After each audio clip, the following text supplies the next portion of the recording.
അസ്സലാമു അലൈക്കും വറഹ്മത്തുള്ളാഹി. യുക്തിവാദ ചിന്തയൊന്നുമല്ല. നമ്മുടെ ഈ ഹൂർലിങ്ങളെ പറ്റി പറയുന്നത് പുരുഷന്മാർക്ക് ഹൂർലിങ്ങളുണ്ടെന്ന് പറയുന്നുണ്ടല്ലോ, അതേ സ്ഥലത്ത് സ്ത്രീകളെ സംബന്ധിച്ച് എന്താണെന്ന് വിശദീകരിച്ച കൊള്ളായിരുന്നു ഉസ്താദ്.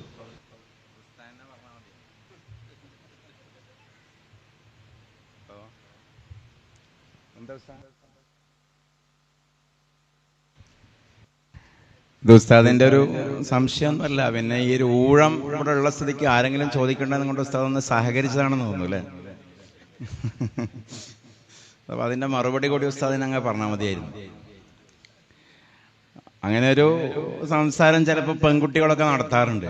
പക്ഷെ അവിടെ രണ്ട് നിലയ്ക്ക് ചിന്തിക്കാം. ഒന്ന്, ആദ്യം ഇസ്ലാം അല്ലെങ്കിൽ ഖുർആൻ മുന്നോട്ട് വെക്കുന്ന സ്വർഗം ഒരു പെർഫെക്റ്റ് സ്വർഗമല്ല എന്നൊരു വിമർശന ബുദ്ധിയോടെ ചോദിക്കുന്ന, ഇസ്ലാമിനെ എതിർക്കുന്ന, കാര്യം മനസ്സിലാക്കാനല്ലാതെ ഇസ്ലാമിനെ എതിർക്കുക എന്നുള്ള ഉദ്ദേശത്തോടു കൂടി ആ ചോദ്യം വരുന്നുണ്ട്. അവർക്ക് മറുപടി കിട്ടിയാൽ അവർ ഇസ്ലാമിനെ എതിർക്കാൻ അടുത്ത ചോദ്യമായിട്ട് വരും. അവർക്കതിൻ്റെ ഉത്തരമല്ല വേണ്ടത്, ഇസ്ലാമിനെ എതിർക്കാൻ ഒരു ആയുധമാണ് വേണ്ടത്. അവരോട് പറയാവുന്ന ഒരു കാര്യമുണ്ട്, ആ വിഷയം മനസ്സിലാക്കാൻ ആഗ്രഹിക്കുന്നവരോട് പറയാവുന്ന ഒരു കാര്യമുണ്ട്. ഒന്നാമതായി, ഇസ്ലാമിനെ വിമർശിക്കുന്ന ഒരു ബോധമാണെങ്കിൽ, ഇത് രണ്ടും ഒരു ഉണ്ടാക്കി വെച്ച റെഡിമെയ്ഡ് മറുപടിയാണോ, ഒരു ജെനുവിൻ അല്ലേ എന്നുള്ള സംശയം ഉണ്ടാവണ്ട. രണ്ടും ശരിക്കുള്ള മറുപടി തന്നെ ആയിരിക്കും. എന്തായാലും നമ്മുടെ ഉലമാവ് പറയുന്നതാണല്ലോ. ഈ ഹൂറുൻ ഈൻ എന്നുള്ളതാണ് അതിൻ്റെ ഒരു അറബ് പദം, ഹൂറുൻ ഈൻ. അപ്പോൾ ഈ ഹൂർ എന്ന ഒരു പദം അഹ്വർ എന്ന വാക്കിന്റെയും അതേപോലെ ഹൗറ എന്ന വാക്കിന്റെയും ജമാണ് അല്ലേ? അഹ്വർ എന്ന് പറഞ്ഞാൽ കൺതടം ഏറ്റവും തിളങ്ങുന്ന പുരുഷൻ, മുദക്കറാണ്. ഹൗറ എന്ന് പറഞ്ഞാൽ കൺതടം ഏറ്റവും തിളങ്ങുന്ന സ്ത്രീ, മുഅന്നസാണ്. ഹൂർ എന്ന് പറഞ്ഞാൽ രണ്ടിന്റെയും ജമാണ്. അപ്പൊ കൺതടം തിളങ്ങുന്ന അല്ലെങ്കിൽ നെറ്റിത്തടം തിളങ്ങുന്ന പുരുഷന്മാർ എന്നും ഹൂറിന് അർത്ഥമുണ്ട്. കൺതടങ്ങൾ അല്ലെങ്കിൽ നെറ്റിത്തടം തിളങ്ങുന്ന സ്ത്രീകൾ എന്നും ഹൂർ എന്ന പദത്തിന് ലുഗവിയായി അർത്ഥമുണ്ട്. ഒരു പ്രശ്നം അക്കാര്യത്തിലില്ല, ഒരിക്കലും ഇല്ലെന്ന് പറയാൻ കഴിയില്ല. അൽഫിയാണല്ലോ. പിന്നെ അവിടെ ഇലാഫത്ത് ഈനിലേക്ക് ഇലാഫത്ത് ചെയ്യുന്നു. അപ്പോൾ കണ്ണുകൾ ജുസ് പറഞ്ഞ കുല്ലുദ്ദേശമാണ്. കണ്ണിന് മാത്രം തിളക്കം ഉണ്ടാവില്ലല്ലോ, സൗന്ദര്യത്തിന്റെ പ്രതീകമായത് കൊണ്ട് പറയാണ്.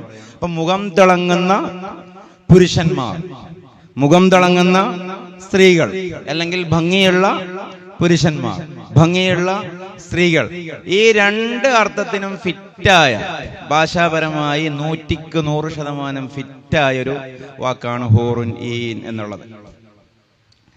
അപ്പൊ ഞങ്ങൾക്ക് സ്വർഗത്തിൽ സുന്ദരന്മാരായ പുരുഷന്മാരില്ലയോ, അതുകൊണ്ടാണ് ഞങ്ങൾക്ക് ഇസ്ലാം വേണ്ടാത്തത് എന്ന് ആരെങ്കിലും അങ്ങനെ പറയുകയാണെങ്കിൽ, ഓ, നിങ്ങൾക്കും ഇതാ ഹൂറുൻ ഈൻ എന്ന് പറഞ്ഞാൽ പുരുഷന്മാരും ഉണ്ടല്ലോ എന്ന് പറയാവുന്നതേ ഉള്ളൂ. കാരണം ഖുർആനിന്റെയോ ഹദീസിന്റെയോ അയിമത്തിന്റെയോ നെസ്സുകളിൽ പുരുഷന്മാർ ഇല്ലെന്നില്ല, ഉണ്ടെന്ന് സാധ്യതയുണ്ട്. ഉണ്ടാവാനുള്ള സാധ്യത ഉണ്ടാകുമ്പോ ഇതാ തതറക്കൽ ഇഹ്തിമാലു ബത്തലൽ ഇസ്തിദ്ലാലു, ഉണ്ടാകാൻ നേരിയ ഒരു ഇഹ്തിമാൽ ഉണ്ടെങ്കിൽ ഇല്ല എന്ന് പറയാൻ അവിടെ ഇസ്തിദ്ലാലിന് ന്യായമില്ല. അപ്പൊ സ്വാഭാവികമായി പെണ്ണുങ്ങൾക്ക് അവിടെ പുരുഷന്മാരും ഉണ്ട് എന്ന് പറയാവുന്നതേ ഉള്ളൂ. പക്ഷെ എന്തുകൊണ്ടാണ് നമ്മുടെ ഉലമാക്കൾ അത് പറയാത്തത്? പിന്നെ അതാണ് രണ്ടാമത്തെ വിഷയം. അവിടെയാണ് നമ്മൾ ന്യായമായൊരു മറുപടിയിലേക്ക് പോകേണ്ടി വരിക. അത് അന്തസ്സിന്റെയും അഭിമാനത്തിന്റെയും വൃത്തിയുടെയും ഒരു വിഷയം അവിടെയുണ്ട്. നമ്മൾ ഭൗതിക ലോകത്തിന്റെ ഒരു നെൽമ നിലാമ് തന്നെയായിരിക്കും സ്വർഗത്തിലും. നമ്മൾ നേരത്തെ അത് തന്നെയാണ് പറഞ്ഞുകൊണ്ടിരിക്കുന്നത്. കൃഷിയുണ്ട്, കച്ചവടമുണ്ട്, നേതൃത്വമുണ്ട്, കാര്യങ്ങളുണ്ട് ഒക്കെ പറഞ്ഞല്ലോ. ഇവിടെ ഭൗതിക ലോകത്ത് നോക്കൂ. ഭൗതിക ലോകത്ത് ഒരു ടേമിൽ ഒരു പുരുഷനാൽ മാത്രമേ ഒരു സ്ത്രീക്ക് ഗർഭിണിയാവാൻ പറ്റുകയുള്ളൂ. ആ ടേമിൽ 10,000-കണക്കിന് സ്ത്രീകളെ ഗർഭിണിയാക്കാൻ പുരുഷന് പറ്റും. അതൊരു വലിയ ക്രെഡിറ്റും നേട്ടമൊന്നുമല്ല. സ്ത്രീ അവരുടെ ശരീരത്തിന്റെ മെറ്റബോളിസം അങ്ങനെയാണ്. ഒരു പുരുഷനാൽ ഒരു സ്ത്രീ ഗർഭിണിയായാൽ ആ പ്രസവം സംഭവിക്കുന്നത് വരെ അത് നാച്ചുറലി 9 മാസം എത്ര 18-17 ദിവസവും. ഇനി 10 മാസം എന്ന് ജനറലി പറയാം. ഇനി മാക്സിമം 4 കൊല്ലം വരെ പോകാം എന്നല്ലേ. ഇനി 4 കൊല്ലം പോവില്ല എന്നൊക്കെയുള്ള വാദഗതികൾ ഉണ്ടെങ്കിൽ ആ ഭാഗത്തേക്ക് തൽക്കാലം ഈ ചർച്ച പോവേണ്ട. എത്രയാണോ ഒരു പെണ്ണിന്റെ ഗർഭകാലാവധി, ആ പ്രസവം സംഭവിക്കുന്നത് വരേക്കും മറ്റൊരു പുരുഷനാൽ ഗർഭിണിയാവാൻ ലോകത്ത് ഒരു സ്ത്രീക്കും സാധ്യമല്ല. ഒരു പുരുഷനാൽ മാത്രമേ ഗർഭിണിയാവാൻ കഴിയൂ. ആ ഒരു 10 മാസത്തെ ടൈമിനുള്ളിൽ ഒരു പുരുഷന് അവന്റെ ആരോഗ്യം അനുവദിക്കുന്നത് പോലെ എത്രയും സ്ത്രീകളെ ഗർഭിണിയാക്കുവാൻ കഴിയും. അത് ശരീരത്തിന്റെ ഒരു പ്രത്യേകതയാണ്. മനസ്സിന്റെയും ഒരു സ്വഭാവം അത് തന്നെയാണ്. ഒരു പുരുഷനാൽ ഗർഭിണിയായ ഒരു മാന്യയായ അന്തസ്സുള്ള ആഭിജാത്യമുള്ള ഒരു സ്ത്രീയാണെങ്കിൽ ആ ടൈമിലെങ്കിലും മറ്റൊരു പുരുഷനെ ഒരിക്കലും ആഗ്രഹിക്കില്ല. അപ്പൊ ആ ഘടന പോലെ സ്വർഗത്തിലെത്തിയാൽ സ്വർഗത്തിലെ സ്ത്രീകൾ മറ്റു സ്വന്തം ഭർത്താക്കന്മാരല്ലാത്ത, അള്ളാഹു സമ്മതിച്ചു കൊടുക്കുന്ന പാർട്ട്നേഴ്സ് അല്ലാത്ത വേറെ ഈ ഒക്കേഷണൽ ലൈംഗികതയ്ക്ക് വേണ്ടി എക്സ്ട്രാ മാരിറ്റലായിട്ടുള്ള അഫയറുകൾക്ക് ഈ സ്ത്രീകൾ കരുതില്ല എന്നുള്ളതാണ് അതിന്റെ ഒരു ന്യായമായും നമുക്ക് മനസ്സിലാവുന്ന കാര്യം. കരുതിയിട്ട് കിട്ടുന്നില്ല എങ്കിലേ പ്രശ്നമുള്ളൂ. കരുതിയിട്ട് കിട്ടുന്നില്ലെങ്കിൽ പ്രശ്നമുണ്ട്. അപ്പൊ ചോദിക്കും, ദുനിയാവെന്ന് കരുതുന്നുണ്ടല്ലോ, ദുനിയാവെന്ന് പെണ്ണുങ്ങളൊക്കെ സ്വന്തം ഭർത്താക്കന്മാരല്ലാത്ത വേറെ പുരുഷന്മാരെ ആഗ്രഹിക്കുന്നുണ്ടല്ലോ. ഇല്ലെന്ന് നമ്മൾ പറയേണ്ട, ആഗ്രഹിക്കുന്നുണ്ടാവാം, ഉണ്ട്. അവർ തന്നെ പറയുന്നുണ്ടല്ലോ പുതിയ കാലത്തെ ചർച്ചകളിലൊക്കെ ആഗ്രഹിക്കുന്നുണ്ട്. പക്ഷേ ഈ ആഗ്രഹം പോലെയല്ല സ്വർഗത്തിലെ ആഗ്രഹം എന്ന് ഖുർആൻ പറയുന്നുണ്ടല്ലോ. ഇന്നാ അൻശഅനാഹുന്ന ഇൻശാഅ ഫജഅൽനാഹുന്ന അബ്കാറ ഉർബൻ അത്റാബ. സ്വർഗത്തിലേക്കുള്ള ഒരു ഘടന പറയുകയാണ്. ഇന്നാ അൻശഅനാഹുന്ന ഇൻശാഅ. അവരെ മറ്റൊരു ഘടനയിലേക്ക് നമ്മൾ പുനഃഘടിപ്പിക്കും, മറ്റൊരു അവസ്ഥയിലേക്ക് അവരെ ഒരു പുനഃസൃഷ്ടി നടത്തും. അപ്പൊ ദുനിയാവിലെ മെന്റാലിറ്റി ആയിരിക്കില്ല ആഖിറത്തിലെ സ്വർഗത്തിലെ മെന്റാലിറ്റി. മനോഘടന മാറ്റും. അത് ഈ വിഷയത്തിൽ മാത്രമല്ല. ഇപ്പൊ എനിക്ക് എന്റെ ഓർമ്മ ശരിയാണെങ്കിൽ കാശ്മീരിലുള്ള, ഈ വിഷയമായിട്ട് കണക്ട് ചെയ്തുകൊണ്ടൊന്നും കൂടി പറയാം, കാശ്മീരിലുള്ള ഒരു 8 or 6 അങ്ങനെ വയസ്സുള്ള ആസിഫ എന്ന് പറയുന്ന ഒരു പെൺകുട്ടിയെ കുറച്ച് ആൾക്കാർ കൂടി ബലാത്സംഗം ചെയ്ത് കൊന്നിരുന്നു. എന്നിട്ട് കൊന്നു. അന്ന് ഒരു ചർച്ച ഇവിടെയുള്ള എക്സ് മുസ്ലിംസ് കൊണ്ടുവന്നിരുന്നു. ആസിഫ സ്വർഗത്തിലേക്ക് പോയി എന്നാണ് ഇസ്ലാമിന്റെ നമ്മുടെ വിശ്വാസം. പ്രായപൂർത്തിയാകാത്ത കുട്ടിയാണ്, ഷഹീദത്തായി. ഇനിയെങ്ങാനും അവരുടെ ചോദ്യമാണ്, ഈ ബലാത്സംഗം ചെയ്ത ഈ കശ്മലന്മാർ 5-8 പേരുണ്ട്, അവര് മുസ്ലിങ്ങളായാൽ അവരും മുസ്ലിമായി മരിച്ചാൽ എങ്ങോട്ടേക്കാണ് പോവുക? സ്വർഗത്തിലേക്കാണ് പോവുക. അപ്പൊ ആസിഫ ദുനിയാവിൽ നിന്ന് ഈ വേദനയൊക്കെ സഹിച്ച് ആഖിറത്തിലേക്ക് സ്വർഗത്തിലെത്തി നോക്കുമ്പോൾ ഉണ്ടാവും ഇടത്തും വലത്തും തന്നെ പീഡിപ്പിച്ച ആ കാമവറിയന്മാരും ഉണ്ടാകും സ്വർഗത്തിൽ. ആസിഫാക്ക് ഭ്രാന്തളകൂലേ? ഇത് നല്ല പരിപാടി. ഞാനും സ്വർഗത്തിൽ, എന്നെ പീഡിപ്പിച്ച് ഇവരും സ്വർഗത്തിൽ. ഇതെന്ത് പണിയാണ് റബ്ബേ എന്ന് അള്ളാഹിനോട് ചോദിക്കൂലേ എന്നുള്ളതായിരുന്നു അവരുടെ ചോദ്യം. പക്ഷേ അതിന് ഖുർആൻ മറുപടി പറയുന്നുണ്ട്. അത് ദുനിയാവിലെ നമ്മുടെ ചിന്തയാണത്. നമ്മുടെ മനോഭാവം വെച്ചുകൊണ്ട് സ്വർഗത്തിനെ അളക്കരുത്. ഇവിടുന്ന് വേറെ പുരുഷന്മാരെ സ്ത്രീകൾ ആഗ്രഹിക്കുന്നുണ്ടല്ലോ, അതല്ലേ നമ്മുടെ വിഷയം. ആ മനോഭാവത്തിൽ അളക്കരുത്. ഇതിനെ ഉദാഹരിച്ചതാണ്. കാരണം സ്വർഗത്തിലേക്ക് എത്തുമ്പോൾ ആ മനോഭാവം എന്താ? സൂറ യാസീൻ എന്താ പറയുന്നത്? ഖീല ദുഖുലുൽ ജന്ന ഖാല യാ ലൈത ഖൗമി യഅലമൂന ബിമാ ഗഫറ ലി റബ്ബി വജഅലനി മിനൽ മുക്രമീൻ. ഇന്നത്തെ ജോർദാൻ അന്താഖിയയിലേക്ക് മസീഹുല്ലാഹി ഈസാ അലൈഹിസ്സലാമിന്റെ സന്ദേശം പറയാൻ പോയ പ്രബോധകനായ ഹബീബുൻ നജ്ജാർ, ആ ഹബീബുൻ നജ്ജാറിനെ എറിഞ്ഞു കൊല്ലുകയാണ്. ഏറ് കിട്ടി ഹബീബുൻ നജ്ജാർ ഷഹീദായിക്കൊണ്ടിരിക്കുകയാണ്, മരിച്ചുകൊണ്ടിരിക്കുകയാണ്. ദുനിയാവിലുള്ളവരോട് ആഖിറത്തിൽ നിന്ന് പ്രസംഗിച്ച ഏക മനുഷ്യനാണ് ഹബീബുൻ നജ്ജാർ എന്ന് പറയുന്ന മഹാനുഭാവൻ. അദ്ദേഹം സ്വർഗം കാണുന്നുണ്ട്, ദുനിയാവിലാണ്. അപ്പൊ ഹബീബുൻ നജ്ജാറിനോട് പറയപ്പെട്ടു, ഖീല, ഹബീബുൻ നജ്ജാറിനോട് പറയപ്പെട്ടു, ഇദ്ഖുലുൽ ജന്ന, സ്വർഗത്തിലേക്ക് കടന്നു വന്നാലും എന്ന് ഹബീബുൻ നജ്ജാറിനോട് പറയപ്പെട്ടു. സ്വർഗം കാണുമ്പോ ഹബീബുൻ നജ്ജാർ എന്താ പറയുന്ന അറിയോ? ഖാല യാ ലൈത ഖൗമി യഅലമൂന ബിമാ ഗഫറ ലി റബ്ബി വജഅലനി മിനൽ മുക്രമീൻ. എനിക്ക് ഹൈ ഗ്രേഡും മെറിറ്റും സ്ഥാനവും സ്വർഗത്തിൽ കിട്ടിയ കാര്യം എന്നെ എറിഞ്ഞ് കൊല്ലാൻ ശ്രമിക്കുന്ന ഈ പാവം ഈ മനുഷ്യർ അറിഞ്ഞിരുന്നുവെങ്കിൽ എത്ര നന്നായിരുന്നേനെ. എന്തുകൊണ്ട്? അവരും നന്നായി എന്നെ പോലെ സ്വർഗത്തിലേക്ക് വരുമായിരുന്നല്ലോ. അപ്പൊ നമ്മുടെ മെന്റാലിറ്റിയിൽ ആലോചിക്കുമ്പോൾ എന്താ ഉണ്ടാകുക? നമ്മളെ ഇസ്ലാമിന്റെ എതിരാളികൾ അടിച്ചു കൊല്ലാൻ പോവാണ്, നമ്മൾ സ്വർഗം കാണുന്നു. ദുനിയാവിലെ മനസ്സ് വെച്ചിട്ട് നമ്മളെന്താ ചിന്തിക്കുക? ഒന്ന് പോ ചങ്ങായിമാരെ, എനിക്കിതാ സ്വർഗം കിട്ടുന്നു, നിങ്ങളെ നരകത്തിന് കത്തിക്കൊന്നായിരിക്കും. പക്ഷെ അങ്ങനെയല്ലെന്ന് ഖുർആൻ.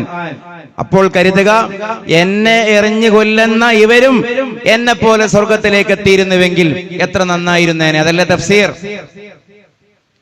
അപ്പൊ ആഖിറത്തിലേക്ക്, സ്വർഗത്തിലേക്ക് എത്തുമ്പോ ദുനിയാവിലെ മൈൻഡ് സെറ്റ് മാറ്റും. അതാണ് ഇന്നാ അൻശഅനാഹുന്ന ഇൻഷാ. അപ്പൊ ദുനിയാവില് ഈ പുതിയ ഭാഷ പ്രകാരം എന്തൊക്കെ പറയല്ലോ, നമ്മളൊന്നും ഉപയോഗിക്കണ്ട. അങ്ങനെ ഈ പരപുരുഷ ബന്ധത്തിന് വേണ്ടി ശ്രമിക്കുന്ന, താല്പര്യപ്പെടുന്ന ആ ഒരു മൈൻഡ് ആയിരിക്കില്ല സ്വർഗത്തിലെ സ്ത്രീകളുടെ മനസ്സ് എന്നുള്ളതാണ് മനസ്സിലാവുന്നത്. അതുകൊണ്ട് ആഗ്രഹിച്ചിട്ട് കിട്ടാതാവുമ്പോഴേ പ്രശ്നമുള്ളൂ. അതിൽ കിട്ടുന്നതിൽ സംതൃപ്തി ഉണ്ടാവുകയും സന്തോഷിക്കുകയും ചെയ്യും.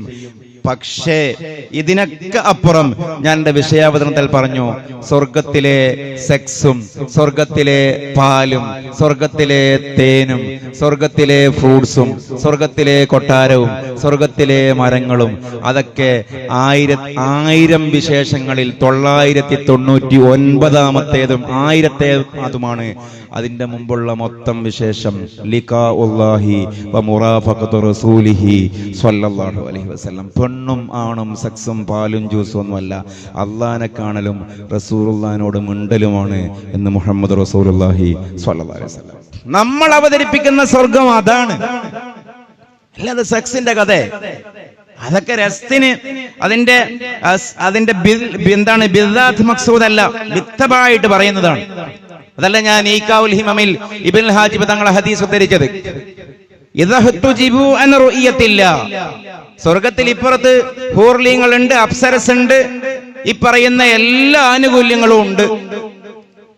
അതല്ലേ ഒരു സ്വർഗാവകാശിയുടെ മനസ്സ്. ഇത്രയും സുഖപരതയുടെ പളപളപ്പ് ഇവരുടെ ഭാഷയിൽ അതുണ്ടായിരിക്കെ അല്ലാഹുവിന്റെ റസൂൽ പറയാണ്, അള്ളാഹിനെ കാണുന്നതിനെ തൊട്ടവർ മറയിടപ്പെട്ടാൽ, തടയിടപ്പെട്ടാൽ, സ്വർഗത്തിൽ നിന്ന് ഞങ്ങളെ ഒന്ന് പുറത്താക്കിത്ത എന്ന് പറഞ്ഞുകൊണ്ടവർ വിലപിച്ച് കേണു പറയും.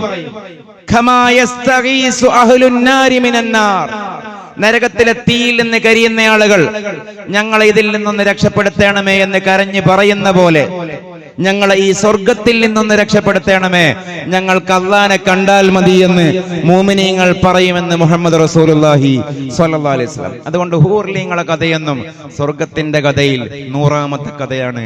നമുക്കത് എന്തുകൊണ്ട് പറയേണ്ടി വരുന്നു? അവർ ചോദിക്കുന്നു എന്ന് ചോദിച്ചാൽ, സ്വർഗം പറയുന്നതിൽ നമ്മൾ സൂഫി മൻഹജിൽ നിന്ന് അകന്നു. ഞാൻ ഉസ്താദിനെ പറയല്ല, നമ്മളെല്ലാവരും നമ്മൾ പറയുന്ന സ്വർഗം ശരീരത്തിന്റെ സ്വർഗമാണ്. കുടിക്കുന്ന സ്വർഗം, തിന്നുന്ന സ്വർഗം, ഭുജിക്കുന്ന സ്വർഗം, ആ സ്വർഗമാണ്. അതൊക്കെ ഉണ്ട്, അതൊക്കെ ലാസ്റ്റ്, അതൊക്കെ എന്ന് പറയുന്നത്. ഇദാ സഅൽതൽ ജന്ന, റസൂലുള്ളാഹിന്റെ വേറെ ഹദീസ്, നീ സ്വർഗത്തിന് വേണ്ടി ചോദിക്കുകയാണെങ്കിൽ ഫസ്അലിൽ ഫിർദൗസിൽ അഅല, നീ ഫിർദൗസിൽ അഅലക്ക് വേണ്ടി ചോദിക്കണം. ഫഇന്ന സഖഫഹു, കാരണം ഫിർദൗസിൽ അഅലയുടെ മേൽക്കൂരയാണ് അർശുർ റഹ്മാൻ, അല്ലാഹുവിന്റെ സിംഹാസനമെന്ന് മുഹമ്മദ് റസൂലുള്ളാഹി സ്വല്ലല്ലാഹു അലൈഹി വസല്ലം. അപ്പൊ സ്വർഗത്തിലെ ഏറ്റവും വലിയ ബാൽക്കണിയുടെ വിശേഷമായി അള്ളാഹുവിന്റെ റസൂല് പറയുന്നത്, തീരാത്ത ഉടയാത്ത ഉടലുകളുള്ള സ്ത്രീകളോ മദ്യപ്പുഴയോ അതൊന്നുമല്ല. അള്ളാഹുവിന്റെ സിംഹാസനത്തിന്റെ കാഴ്ചയാണ്, അള്ളാഹിന്റെ തിരുമുൾ ദർശനമാണ് ഫിർദൗസിൽ അഅലയുടെ ഹൈലൈറ്റ് എന്ന് സാദിഖുൽ വഅദുൽ അമീനായ മുഹമ്മദ് റസൂലുള്ളാഹി സ്വല്ലല്ലാഹു അലൈഹി വസല്ലം.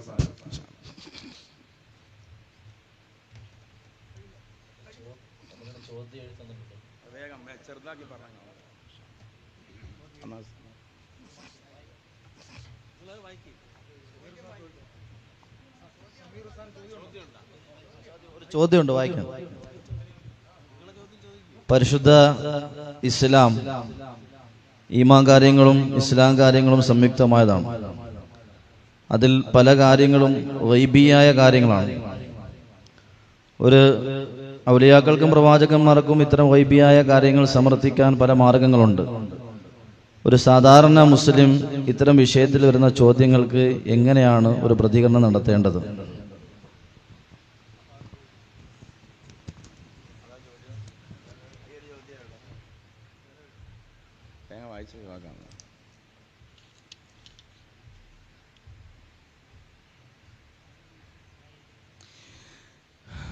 നമുക്കറിയാത്ത ധാരാളം കാര്യങ്ങൾ ഈ ലോകത്ത് ഉണ്ട് എന്ന് നമുക്കൊക്കെ അറിയാലോ. ലോകത്തുള്ള എല്ലാ കാര്യങ്ങളും നമുക്ക് അറിയില്ല.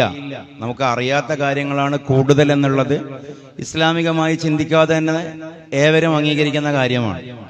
ഇപ്പോൾ നമ്മുടെ പെരടിയിൽ എവിടെ വരെ രോമമുണ്ട് എന്ന് കണ്ണാടി നോക്കാതെ പറയാൻ കഴിയും. നമ്മുടെ കാണുന്ന കണ്ണിൻ്റെ പീലിയുടെ എണ്ണം താഴെയുള്ളതോ മീതെയുള്ളതോ നമുക്ക് എണ്ണി പറയാൻ കഴിയുമോ? ഇല്ല. മനുഷ്യന്റെ ശരീരത്തിലുള്ളത് തന്നെ മനുഷ്യന് കണ്ടെത്താൻ കഴിയില്ല. ഉള്ളിലുള്ളതല്ല, പുറത്തുള്ളത്. ഉള്ളിലുള്ളത് അത്രയും കണ്ടെത്താൻ കഴിയില്ല. അപ്പോ എന്താ പറഞ്ഞത്? ആഫാക്കിലും അംഫുസിലും അള്ളാന്റെ ആയാത്തുകൾ ഉണ്ടാകും. സനുരീഹിം ആയാത്തിനാ ഫിൽ ആഫാഖി വഫി അൻഫുസിഹിം ഹത്താ തബയ്യന ലഹും അന്നഹുൽ ഹഖ്. അപ്പോ ചക്രവാളങ്ങളിലും ശരീരങ്ങളിലും അള്ളാന്റെ ദൃഷ്ടാന്തമുണ്ട്. മീൻസ് അറിയാത്തത് ഒരുപാട്. ശരീരത്തിൽ തന്നെ ഇത്രയുണ്ടെങ്കിൽ ഭൂമിയിൽ അതിലേറെയുണ്ട്, ആകാശങ്ങളിൽ അതിലേറെയുണ്ട്, മലക്കൂത്തിലും നാസൂത്തിലും ജബറൂത്തിലും മലഉൽ അലയിലും അതിനേക്കാളുമുണ്ട്, അള്ളാന്റെ ലോകത്ത് അതിനേക്കാളുമുണ്ട്. ഇത് മനുഷ്യന്റെ പ്രാഥമിക ബോധം കൊണ്ടും യുക്തി കൊണ്ടും മനസ്സിലാക്കാൻ പറ്റുന്ന കാര്യമാണ്. അങ്ങനെ ഉണ്ടെന്ന് അംഗീകരിച്ചാൽ തന്നെ മതി. യുഅ്മിനൂന ബിൽ ഗൈബ്, അപ്പോൾ തന്നെ വിശ്വാസം ഉണ്ടായി. പിന്നെ ഈ പറയുന്ന ഔലിയാക്കളും അതേപോലെ അമ്പിയാക്കളും അസാധാരണമായ വഴികളിലൂടെ കറാമത്തൻ മുഅ്ജിസത്തൻ അള്ളാഹു അവർക്ക് അറിയിച്ചു കൊടുക്കുന്ന കാര്യങ്ങൾ, ആ കാര്യങ്ങൾ സ്വാഭാവികമായി അവരുടെ പ്രത്യേകതയാണ്, അവരുടെ അസാധാരണത്വമാണ്. അതുകൊണ്ടാണ് അവരെ നമ്മൾ പ്രത്യേകിച്ച് ആദരിക്കുന്നതും പ്രത്യേകിച്ച് ബഹുമാനിക്കുന്നതും. ഈ പ്രവാചകന്മാരാവുക എന്നുള്ളത് അള്ളാഹുവിന്റെ പ്രത്യേക തെരഞ്ഞെടുപ്പാണ്, എല്ലാവർക്കും പറ്റുന്ന കാര്യമല്ല. അതേസമയം അള്ളാഹുവിന്റെ വിലായത്ത് ആർജിച്ചെടുക്കുവാൻ ഓരോ മുക്കല്ലഫായ മനുഷ്യനും കസ്ബിയായ ഒരു ഇഖ്തിയാറുണ്ട്. എത്തുമോ ഇല്ലേ എന്നുള്ളത് അള്ളാഹുവിന്റെ കയ്യിലുള്ള കാര്യം. നമുക്ക് ശ്രമിക്കാവുന്നതാണ്. അള്ളാഹു അവിടെ എത്തിക്കാതിരിക്കാം. അള്ളാഹു നമ്മളെ സ്വാലിഹീങ്ങളിൽ ഉൾപ്പെടുത്തുമാറാകട്ടെ. പിന്നെ ഇതിനെ ഭൗതികമായി ചിന്തിച്ചാലും വളരെ ഓക്കെയാണ്. ഇപ്പൊ ഇവര് ഈ സയൻസിന്റെ ഭാഷയിൽ തന്നെ പറഞ്ഞാൽ ഈ ഡാർക്ക് മാറ്റർ എന്ന് പറഞ്ഞുകൊണ്ടൊരു പ്രതിഭാസമുണ്ട്. Dark matter, dark energy. അത് മാത്രം ചിന്തിച്ചാൽ മതി. എന്താ ഈ ഡാർക്ക് മാറ്റർ എന്ന് പറഞ്ഞാൽ? ഈ കണ്ടെത്തപ്പെട്ട ഒബ്സർവ്ഡ് യൂണിവേഴ്സ്, കണ്ടെത്തപ്പെട്ട ലോകം. ഈ കണ്ടെത്തപ്പെട്ട ലോകത്തിന്റെ വലിപ്പം എത്രയാന്നുള്ളത് അത് ഒരു അക്കം കിട്ടൂല. അതിന് അത്രയും വലിയ ഡയമീറ്റർ എന്ന് പറയും. അത്രയും വലിയൊരു വിശാലമായ ഒരു ഉരുണ്ട മഹാഗോളമാണ് കണ്ടെത്തപ്പെട്ട ലോകം. പറയുമ്പോൾ നേരം പോകുന്നത് കൊണ്ടാണ്. സയൻസിന്റെ ഭാഷയിലും ഈ കണ്ടെത്തപ്പെട്ട പ്രപഞ്ചത്തിന്റെ ആകൃതി ഡയമീറ്ററാണ്, റൗണ്ടാണ്. നമ്മളെ തസ്രീഹുൽ അഫ്ലാക്ക്, ജസ്റ്റ് ഫലക്കിന്റെ കിതാബെങ്കിലും ഓതിയവർക്ക് അറിയാമല്ലോ ഈ ഭൗതിക ലോകത്ത് എങ്ങനെയാണ് തസ്രീഹുൽ അഫ്ലാക്കിൽ പറയുന്നത്. അൽ ആലമുൽ ജിസ്മാനിയു ഖുറത്തുൻ മുനല്ലദത്തുൻ മിൻ 13 ഖുറത്തൻ എന്നല്ലേ പറഞ്ഞത്? 13 ഗോളങ്ങളാൽ അടുക്കി വെക്കപ്പെട്ട ഒരു മഹാഗോളമാണ് അൽ ആലമുൽ ജിസ്മാനി. അന്ന് ഈ പറയുന്ന ആസ്ട്രോണമിയോ ആസ്ട്രോഫിസിക്സോ ഒന്നും ഇല്ല. പക്ഷെ ഇന്നിത് ഏകദേശം കണ്ടെത്തപ്പെട്ടപ്പോ പറയാണ് ഡയമീറ്ററാണ്, കുറയാണ്. പക്ഷെ എന്റെ വിഷയം അതല്ല. പക്ഷേ ഈ കണ്ടെത്തപ്പെടാത്ത ലോകമാണ് കണ്ടെത്തപ്പെട്ട ലോകത്തേക്കാൾ കൂടുതൽ എന്നാണ് സയൻസ് പറയുന്നത്. അപ്പൊ ഈ കണ്ടെത്തപ്പെടാത്ത ലോകത്തെ കുറിച്ച് പറയുന്ന പേരാണ് ഡാർക്ക് മാറ്റർ, ഇരുണ്ട ലോകം. അപ്പൊ കണ്ടെത്തപ്പെടാത്ത ഒരുപാട് സംഗതികളുണ്ടെന്ന്. അതേപോലെ ഡാർക്ക് എനർജി, ആ ഇരുണ്ട ലോകത്തെ, അജ്ഞാത ലോകത്തെ വിശാലമാക്കുന്ന ആക്സിലറേഷൻ ചെയ്യുന്ന ശക്തി, ഊർജം, അതാണ് കൂടുതലുള്ളത് എന്നുള്ളതാണ്. അപ്പൊ സയൻസിന്റെ കണ്ണിലും അറിഞ്ഞതിനേക്കാൾ ഗൈബിയായ സംഗതിയാണ് കൂടുതലുള്ളത് എന്ന് തന്നെയാണ് ഫിസിക്സും പറയുന്നത്. അത് ഏത് സാധാരണക്കാരന് അത് പെട്ടെന്ന് മനസ്സിലാക്കാൻ പറ്റും. പിന്നെന്തോ ഒന്നുകൂടി ഉണ്ട് ഉസ്താദേ, സമയമില്ല. ഒറ്റൊരു ചോദ്യം കൂടി എന്നാ പറയുന്നത്. ഏതായാലും ഇതിൽ വന്നൊരു ചോദ്യം ഏതായാലും ഇതാണ്. ആയിഷ റളിയല്ലാഹു അൻഹയുമായിട്ടുള്ള പ്രവാചകന്റെ വിവാഹവും പ്രവാചകന്റെ വിവാഹങ്ങളെ സംബന്ധിച്ചും വളരെ ചുരുക്കി പറഞ്ഞാൽ, ഞാൻ ഇനിയും എൻ്റെ പഴയ വാദത്തിലേക്ക് തിരിച്ചു പോവുകയാണ്. നമ്മളുടെ മൻഹജിൽ വെച്ചുകൊണ്ടാണത് പറയേണ്ടത്. നബി സല്ലല്ലാഹു അലൈഹി വസല്ലമയുടെ കല്യാണം ത്യാഗമായിരുന്നു എന്നുള്ളതാണ് സൂഫി മൻഹജ്. ത്യാഗമായിരുന്നു, ആനുകൂല്യം പോലുമല്ല. ബേസിക്കലി അതിന്റെ ജനറലായി ആലോചിച്ചാൽ റസൂലുള്ളാഹി സ്വല്ലല്ലാഹു അലൈഹി വസല്ലമയുടെ കാലഘട്ടത്തിലെ സാമൂഹിക നേതാക്കന്മാർക്കെല്ലാം എത്ര ഭാര്യമാരുണ്ടായിരുന്നു എന്ന് ജനറലി ആലോചിച്ച് നോക്കും. നമ്മുടെ മറുപടിയിലേക്ക് വരുന്നതിന് മുമ്പ് ഇപ്പോ ബൈസന്റൈൻ സാമ്രാജ്യത്തിലെ ഹെറാക്ലീസ്, സസാനിയൻ സാമ്രാജ്യം, പേർഷ്യൻ സാമ്രാജ്യത്തിലെ ഷീർഷവൈഹി, അദ്ദേഹത്തിന്റെ പിതാവിന്റെ പേരെന്താ, ഹുർമുജർദോ, അതേപോലെ ബഹ്റൈനിലെ ഈജിപ്തിലെ മുക്കൗക്കിസ്, ബഹ്റൈൻ രാജാവ് നേഗസ്, ആ കാലഘട്ടത്തിലെ ലോക രാജാക്കന്മാർക്കും ഗോത്ര മൂപ്പന്മാർക്കും എത്രയോ നൂറുകണക്കിന് ഭാര്യമാരുണ്ട്. അന്നത്തെ സാമൂഹികമായ സിസ്റ്റം അതാണ്. നിങ്ങൾ ആലോചിച്ച് നോക്കൂ. കവിയാണ്, ഉന്മത്തനാണ്, അധികാരമോഹിയാണ്, ആഭിചാരക്കാരനാണ്, നുണയനാണ്, മാതല്ല, ഇങ്ങനെ അള്ളാഹിന്റെ റസൂലിനെ പറ്റി നാവിൽ കിട്ടുന്ന എല്ലാ ആക്ഷേപങ്ങളും ആ കാലഘട്ടത്തിൽ വന്നിട്ടുണ്ട്. വലീദ് ബിൻ മുഗൈറയൊക്കെ എന്തൊക്കെ പറഞ്ഞു? വലീദ് ബിൻ മുഗൈറയെ കുറിച്ച് ഖുർആൻ തന്നെ പറഞ്ഞില്ല, സനുസ്ലീഹി സഖർ വമാ അദറാക സഖർ. സഖർ എന്ന് പറയുന്ന നരകം ചങ്ങാതിയെ രുചിപ്പിക്കും. എന്തേ കാരണം? റസൂലിനെ പറ്റി തെറി പറഞ്ഞതാണ്. ഇങ്ങനെ പലതും പറയപ്പെട്ടിട്ടും പ്രവാചകന്റെ കാലഘട്ടത്തിൽ ഈ ഒരു ആരോപണം വന്നിട്ടില്ല, പ്രവാചകൻ ഒരു പെൺകോന്തനാണെന്ന്. എന്തുകൊണ്ടെന്നറിയോ? പ്രവാചകൻ കെട്ടാവുന്ന പെണ്ണുങ്ങളുടെ, പ്രവാചകന്റെ പദവി, അതേപോലെ ഒരു സാമൂഹിക നേതാവ് ആ കാലഘട്ടത്തിൽ കൊണ്ടു നടന്നിരുന്ന ഭാര്യമാരുടെ 10-1 പോലും പ്രവാചകൻ ഉണ്ടായിരുന്നില്ല. അതുകൊണ്ട് എല്ലാ ആരോപണം ഉണ്ടായിട്ടും ആ ആരോപണം ആരും ഉന്നയിച്ചില്ല.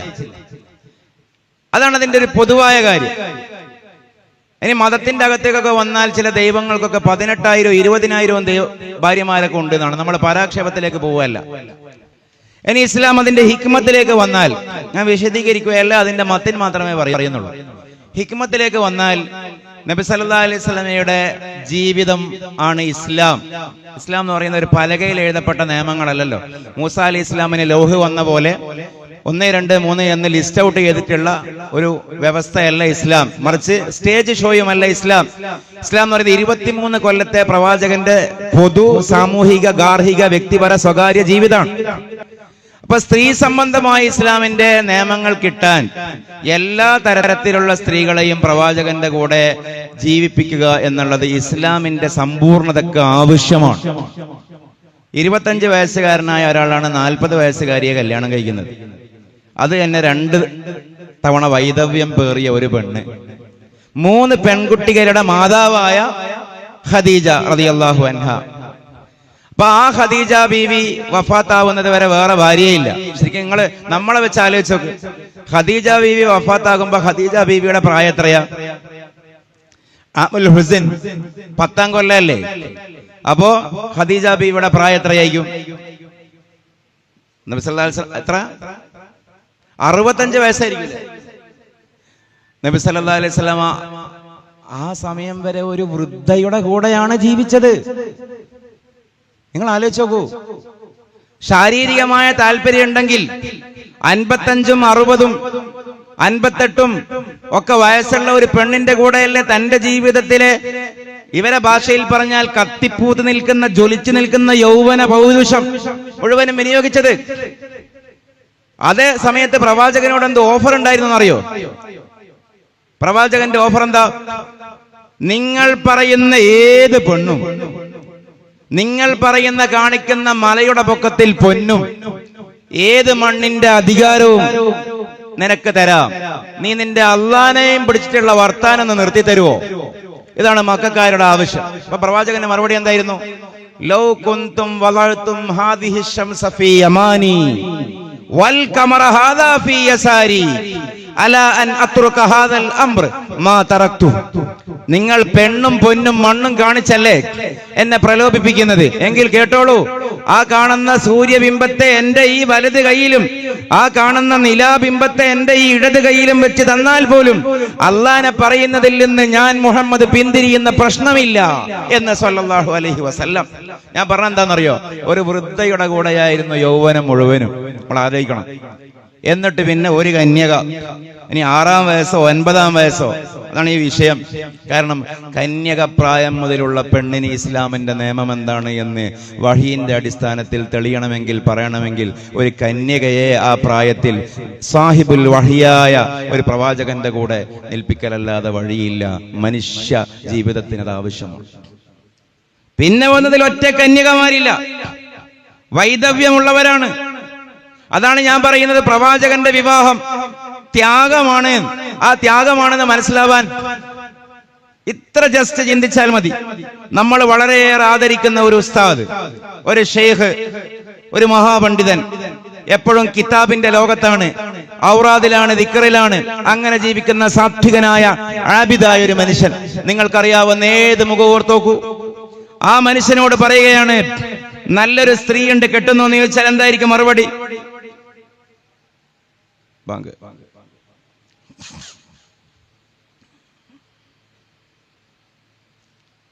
കഴിഞ്ഞു തോന്നുന്നു. എന്തായിരിക്കും മറുപടി? എനിക്ക് വേണ്ട. കാരണം എന്താ? നിസ്കാരം മുടങ്ങും, മുത്താല മുടങ്ങും, ഔറാദ് മുടങ്ങും, ദിക്ർ മുടങ്ങും. അള്ളാഹുവിൽ ലദ്ദത്തും രസവും കണ്ടെത്തിയ, അള്ളാഹുവിൽ രസം കണ്ടെത്തിയ, ഈമാന്റെ മാധുര്യം അനുഭവിക്കുന്ന ഒരു മനുഷ്യൻ ഒരു പക്ഷെ ഒരു പെണ്ണ് തന്നെ കെട്ടില്ല. ഇമാം നബി തങ്ങൾ കല്യാണം കഴിച്ചില്ല. എന്തുകൊണ്ടാ?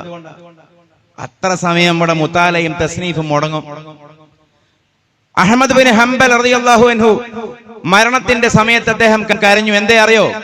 റസൂലുള്ളാഹിന്റെ ഒരു സുന്നത്ത് ചെയ്യാൻ എനിക്ക് സമയം കിട്ടിയില്ല, കല്യാണം കഴിക്കാൻ. ആലോചിച്ചോക്കണം, എന്തേ കല്യാണം കഴിക്കാതിരുന്നത്? മുത്താലയ മുടങ്ങും. അള്ളാഹുവിൽ രസം കണ്ടെത്തിയ ആളുകൾ ചിലപ്പോ ഒരു കല്യാണം പോലും കഴിക്കില്ല. ഇതാരാണ്? ദുനിയാവ് മൊത്തം വേണോ? എന്നും ഇവിടെ ബാക്കിയാവണോ? ഇനി അള്ളാഹിന്റെ അരികിലേക്ക് പോവണോ? വഫാത്തിന്റെ സമയത്ത് ഖിയാർ കൊടുത്തു, റസൂൽ തെരഞ്ഞെടുത്തു അർ-റഫീഖൽ അല. അല്ലാഹുമ്മ അർ-റഫീഖൽ അല, എനിക്ക് ദുനിയാവ് വേണ്ട, എനിക്ക് അള്ളാഹനെ മതി. ആ നബിയോട് പറയാണ്, ഒന്ന് കെട്ടി, ഒന്നും കൂടി കെട്ട്. കുറച്ചു കാലം കഴിഞ്ഞു, ഒന്നും കൂടി കെട്ട്, ഒരു വിവാഹം കൂടി. ഇതാ യുദ്ധത്തിലൊരു വിധവ, ആരും എടുക്കാൻ ആളില്ല, അങ്ങ് തന്നെ കെട്ടണം. ഇതാ അതും കൂടി. കുറച്ചുകൂടി കാലം കഴിഞ്ഞു, ഒരു ഗോത്രമുഖ്യന്റെ ഭാര്യ കൂടി അവശേഷിക്കുന്നുണ്ട്. അവരെ കൂടി അങ്ങ് വിവാഹം ചെയ്താൽ ആ ഗോത്രത്തിന് നമ്മളോടൊരു ഐക്യം കിട്ടും. മദീനയിൽ അല്ലെ ഇന്ന ഭാഗത്ത് ജീവിക്കുന്ന സഹാബികൾക്ക് ജീവഭയം ഉണ്ടാകൂല. സഹാബികൾക്ക് ജീവഭയം, സഹാബികൾക്ക് മാന്യമായി സമാധാനത്തോടെ ജീവിക്കാൻ പ്രവാചകനോട് നിർദ്ദേശം, നിങ്ങളൊരു കാര്യം ചെയ്തു തരണം, ആ ഗോത്രമുഖ്യന്റെ ഭാര്യയെ നിങ്ങളൊന്ന് നിക്കാഹ് ചെയ്തു തരണം. എന്നാൽ ആ ഭാഗത്തെ നമ്മുടെ എതിരാളികളുടെ ശല്യം കുറച്ച് കുറയും. ആവോ നിക്കാഹ്. കുറച്ചു കാലം കഴിഞ്ഞു, ഇതാ കാലിന് സുഖമില്ലാത്തൊരു പെണ്ണിനെ കിട്ടിയിട്ടുണ്ട് യുദ്ധത്തിൽ, തറവാട്ടുകാരിയാണ്. അവരെ വിവാഹം ചെയ്യോ? അവൻ ചെയ്യണം. ഇത് നമ്മളിലേക്ക് വെച്ച് ആലോചിച്ച് നോക്കൂ, നമ്മളിലേക്ക് വെച്ച് ആലോചിച്ച് നോക്കൂ. നമ്മൾ തയ്യാറാകുമോ? തയ്യാറാവും. എപ്പോൾ? അള്ളാഹുവിൽ രസമില്ലെങ്കിൽ തയ്യാറാകും. കിതാബ് ഇസ്ലാമികമായ അധ്യയനത്തിലും അധ്യാപനത്തിലും ദഅവത്തിലും മാധുര്യമില്ലാത്തവർ തയ്യാറാകും. പക്ഷേ പ്രധാന പരിഗണന പരലോകമായ പ്രവാചകന്റെ ഡെയിലി റൊട്ടീൻ ആലോചിച്ച് നോക്കൂ. സബഹിന്റെ മുമ്പ് എഴുന്നേൽക്കുന്നു, സബഹി വരെ നിസ്കാരം, സബഹി ഉദയം വരെ ഔറാദുകൾ, ഉദയത്തോടുകൂടെ ലുഹ, പിന്നീട് വുഫൂദുകൾ, സാർത്ഥവാഹക സംഘങ്ങൾ, അവർക്ക് ഇസ്ലാം പരിചയപ്പെടുത്തി കൊടുക്കണം. സഹാബികൾ വരുന്നു, പ്രശ്നങ്ങളുണ്ട്, പരിഹരിക്കണം. കുടുംബ പ്രശ്നം, സാമൂഹിക പ്രശ്നം, അപ്പോഴേക്ക് യുദ്ധത്തിന് പോകണം, പറഞ്ഞേക്കണം. സാമ്പത്തികമായ വിഷയങ്ങൾ, സാമൂഹികമായ വിഷയങ്ങൾ, വേറെ രാജ്യങ്ങളിലേക്ക് പോകണം. അപ്പോഴേക്ക് മുഖറബുൽ അംലാക്ക് ജിബ്രീൽ അലൈഹിസ്സലാം വഹിയുമായി വരുന്നു. ളുഹറാകുന്നു, അസറാകുന്നു, അങ്ങാടിയിൽ പോകുന്നു, പള്ളിയിൽ വരുന്നു, അഹ്ലുസുഫ ഇസ്ലാം പഠിപ്പിക്കണം. ഇതാണ് ദൈനംദിന ജീവിതം. ഖുർആൻ വരുന്നു, ഓതുന്നു, പറഞ്ഞു കൊടുക്കുന്നു. ഇതിന്റെ ഇടയിൽ ഒരു പെണ്ണ്, രണ്ട് പെണ്ണ്, മൂന്ന് പെണ്ണ്. അള്ളാഹിന്റെ പ്രവാചകന്റെ വൈവാഹിക ജീവിതം ആനുകൂല്യമല്ല, അങ്ങേ അറ്റത്തെ അള്ളാഹുവിന്റെ വഴിയിലുള്ള ത്യാഗമായിരുന്നു. ഏതുവരെ? ഐഷ ബീവി വിവാഹവുമായി ബന്ധപ്പെട്ടതിനേക്കാൾ ഏറെയുള്ള പ്രശ്നം സൈനബ ബീവിയിലെ വിവാഹമാണല്ലോ. ഒറ്റ വരി, സൈനബ ബീവിയെ വിവാഹം ചെയ്യുന്നതിനേക്കാൾ വലിയ ത്യാഗം എന്താ?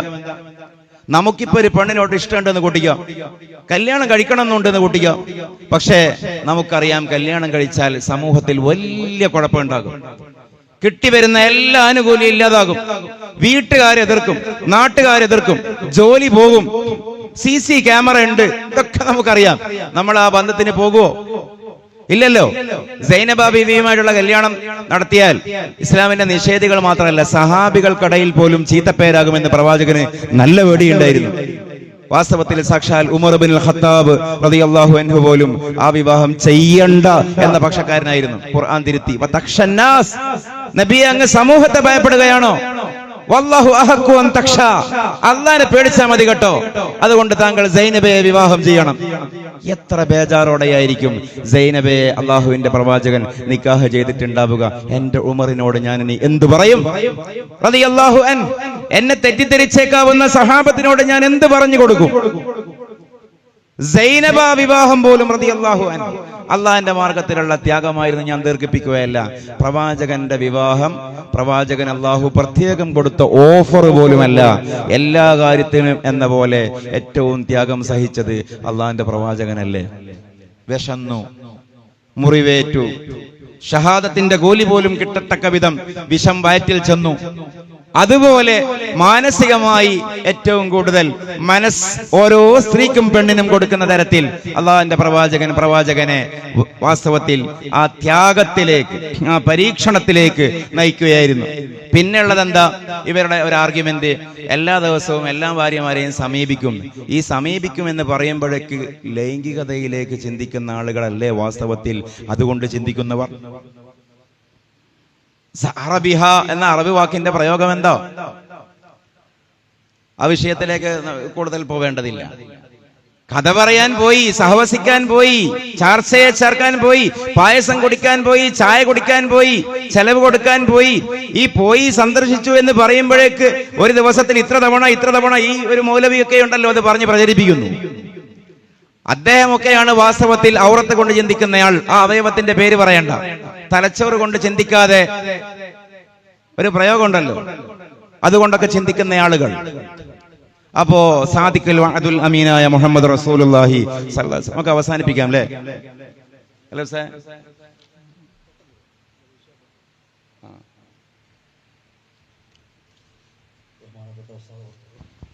ഉസ്താദിന്റെ മറുപടി അങ്ങ് പറഞ്ഞാൽ മതി. അല്ലല്ല, എനിക്ക് അറിയാനാണ്. സൂഫി പ്രബോധനമാണ് നമ്മൾ സ്വീകരിക്കേണ്ടത്. ഇന്ന് നേരിടുന്ന യുക്തിവാദ പ്രശ്നങ്ങൾക്ക് ഒരു പരിധിവരെ പരിഹാരം അതിലുണ്ടെന്ന് പറയുകയുണ്ടായി. ആധുനിക കാലത്ത് സൂഫി പ്രബോധനം നടത്തുന്ന ഇൻ്റർനാഷണൽ പ്രബോധകന്മാരെ പറ്റി ഒരു ചെറിയൊരു പരിചയപ്പെടുത്തൽ നടത്തിയാൽ വളരെ പ്രയോജനപ്രദമായിരിക്കും മനസ്സിലാക്കും. എനിക്ക് ആ വിഷയത്തിൽ ഒരു ആഴമുള്ള ധാരണയില്ല എന്നുള്ളതാണ് അതിൻ്റെ ഒരു വാസ്തവം. ആധുനിക ലോകത്ത് വിജയപ്രദമായി നടത്തുന്ന ആളുകളുണ്ടോ എന്ന്. സൂഫി മൻഹജിലുള്ള നാലിൽ ഒരു മദ്ഹബിനെ തഖ്ലീദ് ചെയ്യുന്ന, അംഗീകരിക്കപ്പെട്ട ത്വരീഖത്തെ സ്വീകരിച്ചുകൊണ്ട് ജീവിക്കുന്ന ധാരാളം ആളുകളുണ്ട്. ഇപ്പോൾ ഉദാഹരണത്തിന് ഇപ്പോൾ അടുത്ത് മരണപ്പെട്ടു പോയ അല്ലാമ ഹിഷാം കബ്ബാനി, അതേപോലെ അബ്ദുൽ ഹക്കീം മുറാദ്, ലണ്ടൻകാരനായ അബ്ദുൽ ഹക്കീം മുറാദ്, ഇനി അമേരിക്കയിൽ തന്നെ ഒരു പരിധിയോളം ഹംസ യൂസുഫ്, ഹബീബ് അലി ജിഫ്രി, പിന്നെ അതിനേക്കാളൊക്കെ പറയേണ്ട ഒരു പേര് ഒരുപക്ഷെ യമനിലെ ദാറു മുസ്തഫയുടെ സ്ഥാപകനായിട്ടുള്ള ഷെയ്ഖ് ഉമർ ഹഫീസ് അദ്ദേഹമായിരിക്കും. തവലല്ലാഹു ഉംറഹും പല്ലും ഏകദേശം അതിൽ ഹിഷാം കബ്ബാനി ഇല്ലാത്തവരും ജീവിച്ചിരിക്കുന്നുണ്ട്. അതേപോലെ ധാരാളം പണ്ഡിതന്മാരുണ്ട് സൂഫി മനഹജിൽ നിന്നുകൊണ്ട് ദഅവത്ത് ചെയ്യുന്ന. അബ്ദുൽ ഹക്കീം മുറാദ് ഒക്കെ കാഴ്ചയിൽ ഒരു പക്ഷെ ഒരു ഉലമായിന്റെ ഒരു നമ്മുടെ ഈ പറയുന്ന ഒരു യമനി അല്ലെങ്കിൽ ഒരു അറബ് വേഷവും നല്ലതാനും, പക്ഷേ അദ്ദേഹം തൊപ്പിയൊക്കെ ഇട്ടിട്ടുള്ള ത്വരീഖത്തിന്റെ ഒരു ഖലീഫ കൂടിയാണ്.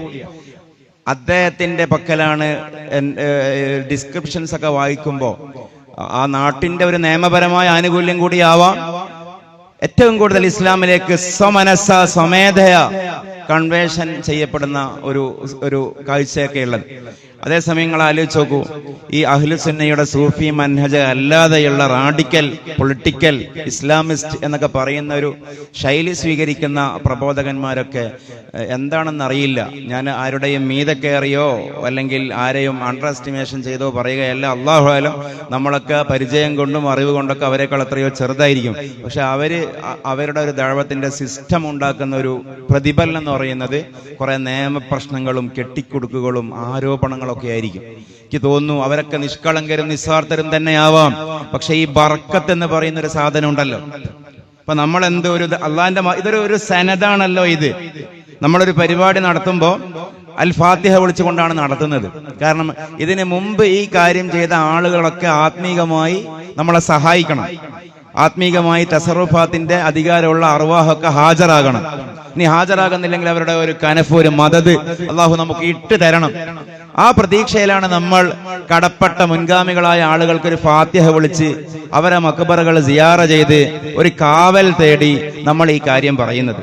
അള്ളാഹു തന്നെ പറയുന്നുണ്ടല്ലോ, ഇന്നക ലാ തഹ്ദീ മൻ അഹ്ബബ്ത വലാകിന്ന അല്ലാഹ യഹ്ദി. നിങ്ങൾക്ക് വേണ്ട ആളുകൾക്ക് ഹിദായത്ത് കൊടുക്കാൻ അള്ളാഹിന്റെ റസൂലിനോട് പറയാണ്, താങ്കൾക്ക് പോലും സാധ്യമല്ല. മറിച്ച് വലാകിന്ന അല്ലാഹ യഹ്ദി, അള്ളാഹു ആണ് ഹിദായത്ത് കൊടുക്കുന്നത്.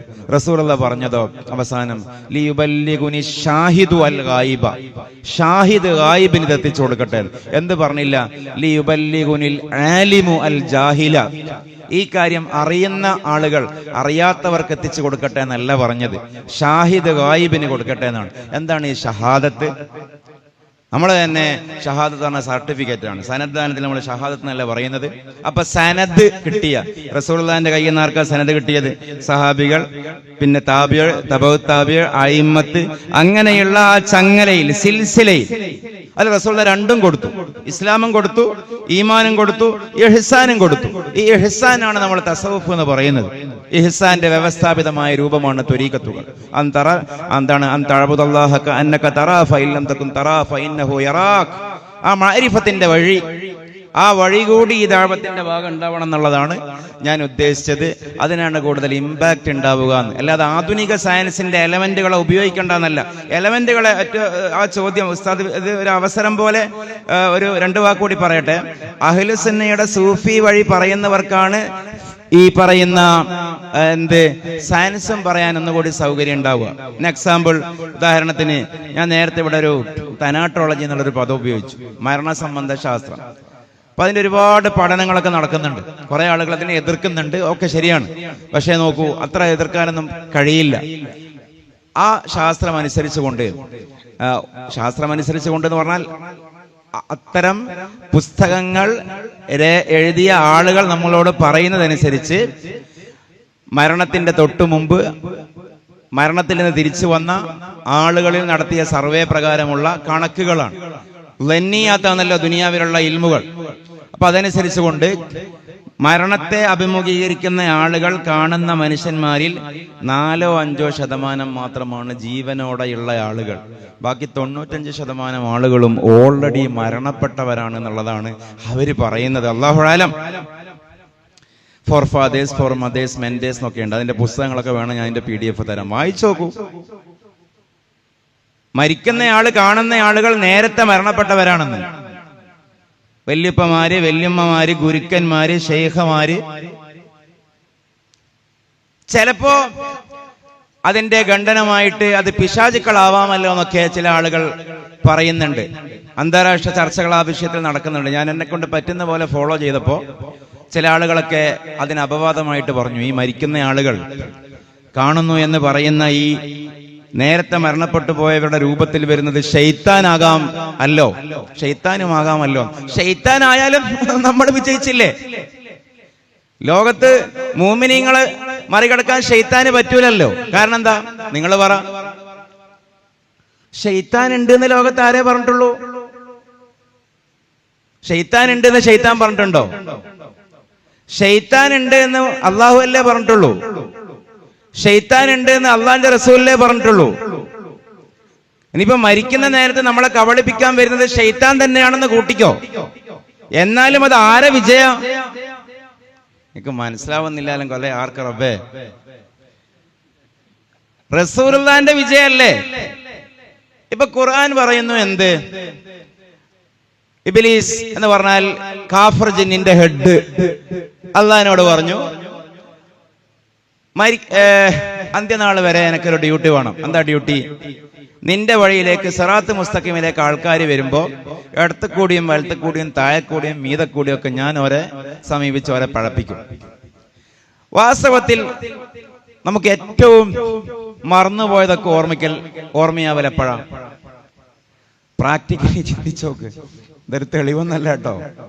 ഒന്ന്, ബാത്റൂമിൽ റിലാക്സേഷൻ ഇരിക്കുമ്പോഴും മറ്റൊന്ന് ഒരുപക്ഷെ ഏതെങ്കിലും ആരാധനകൾ ചെയ്യുമ്പോഴൊക്കെ ആയിരിക്കൂലേ. മറന്നുപോയത് ഓർക്കുമെന്ന് മാത്രമല്ല, ഒരു ആലസ്യം വരിക. 90 മിനിറ്റ് ഫുട്ബോൾ കാണുമ്പോൾ ആരെങ്കിലും കോട്ടുവായിടലുണ്ടോ? നിങ്ങൾ പറ. 90 മിനിറ്റ് ഇനി എക്സ്ട്രാ ടൈമും ഇതൊക്കെ കഴിഞ്ഞ് ഇടയിലുള്ള പരസ്യം ആരെങ്കിലും ആവിയിടും, കൂട്ടുവായിടും? ഏയ് ഇല്ല. ഒരു ഗാനമേള കേൾക്കാൻ പോയി 3 മണിക്കൂർ, ആരെങ്കിലും കൂട്ടുവായിടുവോ? ഇല്ല. പക്ഷെ ഇന്ന് ഖുർആൻ ഓതുക നിങ്ങൾ 5 മിനിറ്റേക്ക് ഇടതുപക്ഷ ചന്തി, പിന്നെ ഇടതുപക്ഷ ചന്തിയെ ഇപ്പുറത്തേക്കിട്ട് വലതുപക്ഷ ചന്തി, പിന്നെ ഒന്ന് ക്ലോക്കിലേക്ക് നോക്കി സമയം എത്രയായി എന്ന് ഉറപ്പ് വരുത്തും, പിന്നെ ഫോണിലേക്ക് നോക്കി വാട്സാപ്പിനൊക്കെ ജീവനില്ലെന്ന് പിന്നെ ഉറപ്പ് വരുത്തി പിന്നെ ഓതാൻ തുടങ്ങും. പിന്നെ ഏകദേശം ഒരു 5 മിനിറ്റ് പിന്നെ ഓതും. ഒരു കാമണിക്കൂർ ഖുർആൻ ഓതുമ്പോഴേക്ക് എത്ര തവണ ക്ലോക്ക് നോക്കി, ഫോണ് നോക്കി, ഇന്റർനാഷണൽ കാര്യങ്ങൾ ആലോചിച്ചു, പ്രശ്നം തന്നെയാണ്. ഇനി ഈ പറഞ്ഞ പോലെ 90 മിനിറ്റ് കളി പ്രശ്നമല്ല, നമ്മളെ ഉറുദി തന്നെയാണ്. ഇതാ റമദാൻ മാസം വരുന്നു, തറാവീഹിന്റെ സ്പീഡിന് ഇമാമിന് കുറച്ച് വലിയ സൂറത്തൊക്കെ ഓതിപ്പോയി എന്ന് കൂട്ടിക്കോ ഒരു അതിർപ്പത്തിന്. ഏയ് ഇതൊക്കെ നല്ല തന്നെ, പക്ഷെ ഇവിടെ പ്രശ്നമാണ്, ഇവിടെ അത് വേണ്ട, അത് നിങ്ങൾ വേറെ പള്ളിയിൽ. പക്ഷെ അത് വാസ്തവത്തിൽ ആരെ ജയ? ഖുർആന്റെ ജയാണത്. കാരണം ഖുർആൻ പറയുന്നുണ്ട്, ഈ പറയുന്ന ഭൗതികമായ ആനന്ദങ്ങൾ നടക്കുമ്പോ നിങ്ങൾക്ക് മടുപ്പ് വരില്ല. എന്റെ വഴിയിലേക്ക് വരുമ്പോഴാണ് നിങ്ങൾക്ക് ഒന്നാം ഘട്ടത്തിൽ എന്ത് വരിക? പൈശാചികമായ സ്പർശനങ്ങൾ വരിക. അപ്പൊ നിസ്കാരത്തിൽ കോൺസെൻട്രേഷൻ പോകുമ്പോ ഉറപ്പിക്കണം, ഖുർആൻ ജയിക്കുകയാണ്, അള്ളാഹു ശരിയാണ്, റസൂലുള്ള ശരിയാണ്. അതിന് ഫിലോസഫിയിൽ ഒരു പേരുണ്ട്, എന്താ അറിയോ? ഇതാണ് എൻ്റെ ലാസ്റ്റിന് ചോദ്യവും വേണ്ട മറുപടിയും വേണ്ട, നിങ്ങൾക്ക് മുഷിയുന്നുണ്ട്, എനിക്കും അത്യാവശ്യം സമയമൊക്കെ ആയിട്ടുണ്ട്. അതിന്റെ പേര് പോസ്റ്റ് ഫാക്ടോ റീസണിങ് എന്നാണ്. എന്താന്നും കൂടി പറയാം. പോസ്റ്റ് ഫാക്ടോ റീസണിങ് എന്ന് പറഞ്ഞാല് സംഭവിക്കാൻ പാടില്ലാത്ത കാര്യം സംഭവിച്ചാൽ സംഭവിച്ചത് നല്ലതിനാണെന്ന് വരുത്തൽ. അതൊരു ഒരു ഒരു ഒരു ഒരു ഒരു ഒരു സംഗതിയാണത്. അപ്പൊ ഇന്ന് ഇവിടെ അൽഹംദുലില്ലാഹ് നല്ല കാലാവസ്ഥയാണ്. നിങ്ങൾ കാത്തിരുന്ന ഹുദൈബിയയുടെ സമ്മേളനം രാത്രി ഇൻഷാ അല്ലാഹ് ഗംഭീരമായി അള്ളാഹു നടത്തി തരട്ടെ. ഇനി അഥവാ നിങ്ങളെ പേടിപ്പിക്കല്ല, മഴയാറ്റങ്ങ് പെയ്ത് എന്ന് കൂട്ടിക്കോ. മഴ പെയ്തില്ലെങ്കിൽ ഒരു പക്ഷെ നന്ദി പറയുമ്പോ ഉസ്താദ് പറയും, അള്ളാഹുവിന്റെ അനുഗ്രഹത്താൽ അതിമനോഹരമായ കാലാവസ്ഥയിൽ നമ്മുടെ പരിപാടി നടന്നു, അൽഹംദുലില്ലാഹ്, മഴയൊന്നുമില്ല. ഒരുപക്ഷെ ഇങ്ങനെയും പറയും, അപ്പുറത്തും ഇപ്പുറത്തും മഴയൊക്കെ പെയ്തു, ഇവിടെ മഴയില്ല എന്ന് പറയും. ഇനി മഴ പെയ്ത് എന്ന് കൂട്ടിക്കോ. മഴ പെയ്താൽ അതേ ഉസ്താദ് എന്നെ സ്റ്റെപ്പങ്ങ് മാറ്റും. ആരും പോവരുത്, മഴ അള്ളാഹുവിന്റെ നിഅമത്താണ്, അവിടെ തന്നെ ഇരിക്കുന്നത്. അപ്പൊ എന്താ സംഭവിക്കുന്നത്? മഴ പെയ്യരുത്. ഇനി പെയ്താൽ എന്താക്കുക? അത് നല്ലതിനാണെന്ന് വരുത്തുക. പോസ്റ്റ് ഫാക്ടോ, ഇഷ്ടമില്ലാത്ത ഒരു ഫാക്ട് നടന്നതിന് ശേഷം റീസണിങ്, അത് യുക്തിവൽക്കരിച്ച് നല്ലതിനാണെന്ന് ആക്കുക, ന്യായീകരിക്കുക.